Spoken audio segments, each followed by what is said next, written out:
Regresamos para revisar las informaciones internacionales. Estamos junto a Carlos Greitz. Carlos, ¿cómo estás? Hola, buenas tardes. Y para hablar del caso Pelicot, este caso que mantiene al mundo expectante y que hoy tuvo una resolución con 20 años de cárcel para Dominique Pelicot, el esposo de Gisèle Pelicot, que drogó a su esposa para que la violaran decenas de hombres. Es la pena máxima. Y estamos ya en contacto con Roberto Cox, nuestro compañero que está en Avignon, donde se ha desarrollado este caso y la resolución también que ha impactado al mundo. Roberto, ¿cómo estás? Hola, Roberto.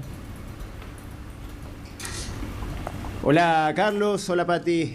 Hola, Toti. ¿Cómo están todos ustedes en sus casas también? A ver, este ha sido un caso que ha conmovido no solamente a Francia, sino que ha conmovido a todo el mundo, donde una vez más la realidad supera a la ficción. El caso de un hombre, un jubilado de 70 años, que durante 10 años drogaba, sedaba a su mujer y a través de sitios en internet invitaba a otros hombres a acudir hasta su casa para que violen a su propia esposa, para que violen a Gisèle Pelicot, un símbolo de la lucha feminista en estos momentos acá en Francia. Un caso espeluznante, un caso horrible que ha dado mucho que hablar, no solamente acá, sino que en el resto del mundo, y que hoy llegó a su fin después de 3 meses de juicio. Finalmente, como bien decías, Carlos, se condenó a 20 años de cárcel a Dominique Pelicot. Dominique es el marido de Gisèle. La Fiscalía pedía estos 20 años de cárcel, que era la pena máxima en este tipo de delitos, y finalmente la justicia le otorgó lo que pedía la Fiscalía, 20 años de cárcel. Pero no solamente él, porque también había otros 50 implicados en este juicio, que eran, escuchen bien, eran los 50 hombres que pudieron ser identificados como participantes de estas reuniones donde acudían a la casa de Gisèle para finalmente violarla. Pero se cree que había 30 hombres más que participaron de estos encuentros, pero que no pudieron ser identificados por la justicia. Se habla de más de 200 violaciones. Y en toda esta investigación finalmente pudieron ser identificados 50 personas que acudían finalmente a esta casa en Mazán, un pueblito muy cerca de acá de Avignon, que es finalmente la ciudad donde se realizó el juicio. Ahora, hablamos de 50 personas involucradas, más la participación de quien orquestaba todo esto, Dominique Pelicot. De estas 50 personas, 49 violaron a Gisèle Pelicot, pero hay una persona que finalmente no acudía a estos encuentros con la intención de violar a Gisèle, pero sí lo hacía con la intención de aprender cómo Dominique sedaba a su propia mujer para finalmente organizar estos encuentros en la casa. Era algo así como su discípulo, Jean-Pierre Maréchal, quien fue condenado hoy a 12 años de cárcel. Él le pidió a Dominique que le enseñara cómo sedar a su propia mujer para luego invitar a otras personas a su casa. Ahora bien, ¿quién fue la persona que finalmente fue a la casa de Jean-Pierre para violar a su propia mujer? Fue el propio Dominique.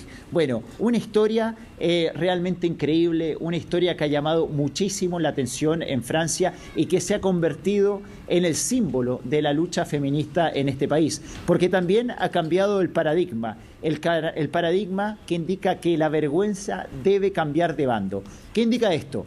Que por lo general en los casos de violencia sexual la víctima es la que se esconde. Sin embargo, en esta oportunidad, Gisèle Pelicot, en el primer día de juicio, allá por septiembre, dijo: yo quiero que este juicio sea público, yo quiero mostrar mi rostro, porque los que se deben esconder son los victimarios, son quienes han provocado todo esto. Yo no tengo por qué esconderme, yo no tengo por qué tener vergüenza, los que deben tener vergüenza son ellos. Y es por eso que durante estos 3 meses de juicio podíamos ver que día a día a las audiencias entraban los violadores. Entraban por la puerta por donde entra todo el mundo y lo hacían con un gorro, con una capucha y con una mascarilla, escondiendo sus rostros ante el repudio de todos los asistentes, ante el repudio de los mismos vecinos de Avignon que iban al Palacio de Justicia para presenciar este juicio histórico, y ante el repudio también de las agrupaciones feministas que durante estos 3 meses de juicio dijeron presente en el Palacio de Justicia de Avignon. Ellos escondían sus rostros, estaban en libertad, porque para el sistema judicial francés es muy importante esto de ser inocente hasta que la justicia demuestre lo contrario.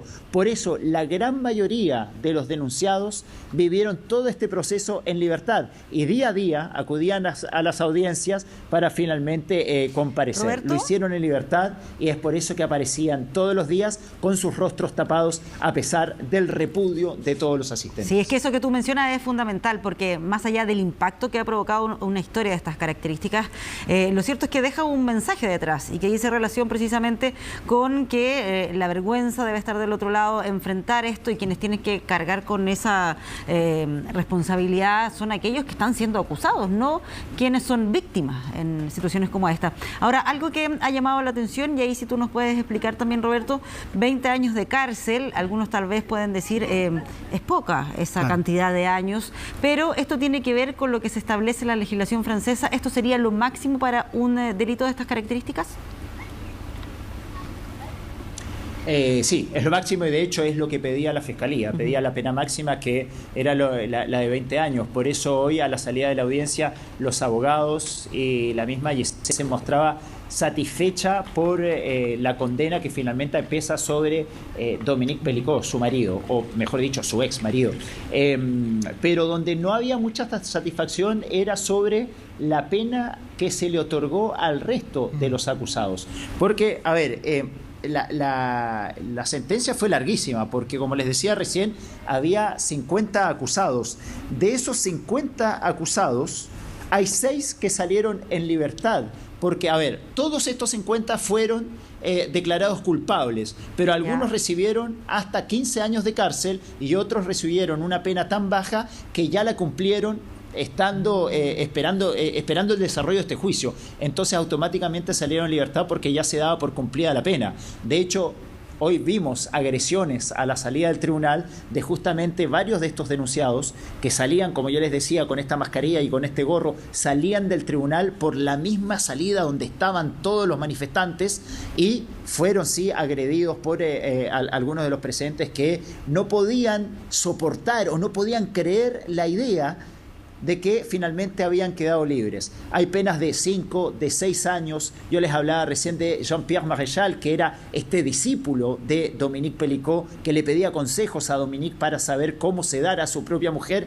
Bueno, él fue condenado a 12 años de cárcel. La Fiscalía había pedido 17 años de cárcel contra Jean-Pierre Maréchal. Finalmente la condena fue de 12.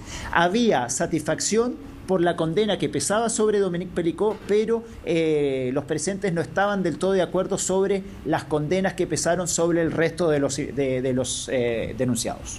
Sí, ahora, Avignon, tú nos contabas también, un pueblo bastante tranquilo, de 90.000 habitantes, un pueblo histórico en Francia, pero que nos imaginamos se vio también con mucha expectación, con muchísimo revuelo. En ese sentido, después de esta resolución, todo indica que hay cierta comprensión de que hay una historia que ha terminado, pero que no puede volver a repetirse, ¿no?